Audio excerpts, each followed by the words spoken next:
നമസ്കാരം, ഞാൻ ഭാഗ്യശ്രീ. ഞാൻ സഹറ സക്കിയ. ഞങ്ങൾ ഇന്നിവിടെ തയ്യാറാക്കിയിട്ടുള്ളത് സസ്റ്റൈനബിൾ ഡെവലപ്മെന്റിന്റെ ഒരു മാതൃകയാണ്. നഗരത്തിന്റെയും ഗ്രാമത്തിന്റെയും അടിസ്ഥാന സൗകര്യങ്ങൾ ചേർത്തിണക്കിക്കൊണ്ടുള്ള ഒരു മാതൃകയാണ് ഞങ്ങൾ നിങ്ങളുടെ മുന്നിൽ പ്രസംഗിക്കാൻ പോകുന്നത്. അടിസ്ഥാന ആവശ്യങ്ങളിൽ ഒന്നായ വിദ്യാഭ്യാസത്തിന് വേണ്ടിയുള്ള ഒരു വിദ്യാലയമാണ് ഞങ്ങൾ ഇവിടെ നിർമ്മിച്ചിട്ടുള്ളത്. വിദ്യാലയത്തോടനുബന്ധിച്ചുള്ള കളിസ്ഥലവും വിദ്യാലയത്തിലെ കുട്ടികൾ നിർമ്മിച്ച പൂന്തോട്ടവും നമുക്കിവിടെ കാണാം. നഗരഗ്രാമ വ്യത്യാസമില്ലാതെ എല്ലാവർക്കും പ്രയോജനപ്രദമായ ആശുപത്രി ഞങ്ങൾ ഇവിടെ ക്രമീകരിച്ചിട്ടുണ്ട്. സ്കൂളിനോടനുബന്ധിച്ച് ഒരു മ്യൂസിയവും ഇവിടെ കാണാം. നഗരത്തിൽ ഒരുപാട് ആളുകൾ താമസിക്കുന്ന ഒരു ഫ്ലാറ്റിനോട് ചേർത്ത് ഒരു വാട്ടർ അതോറിറ്റിയും നമുക്കിവിടെ കാണാം. നഗരത്തിലെ മലിനമായ വായു ശുദ്ധീകരിക്കാൻ വേണ്ടി ഇവിടെ ഒരു എയർ പ്യൂരിഫിക്കേറ്റർ സ്ഥാപിച്ചിട്ടുണ്ട്.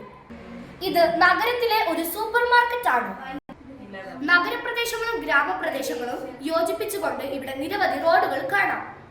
റോഡുകളിലൂടെ ചീറിപ്പായുന്ന വാഹനങ്ങൾ നമുക്കിവിടെ കാണാം. ഇന്ധനക്ഷാമം പരിഹരിക്കുന്നതിന് വൈദ്യുതി വാഹനങ്ങളെ ഏറെ ആശ്രയിക്കുന്ന ഈ കാലത്ത് അവ ചാർജ് ചെയ്യുന്നതിനുള്ള പവർ സ്റ്റേഷൻ സൗകര്യവും ഇവിടെ ഒരുക്കിയിട്ടുണ്ട്.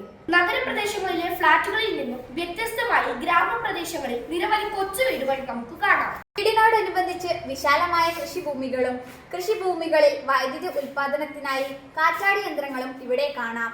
കാറ്റാടി യന്ത്രങ്ങൾ ഗ്രാമപ്രദേശത്തിലെ വൈദ്യുതി ക്ഷാമം ഒരു പരിധിവരെ ഇല്ലാതാക്കുന്നു.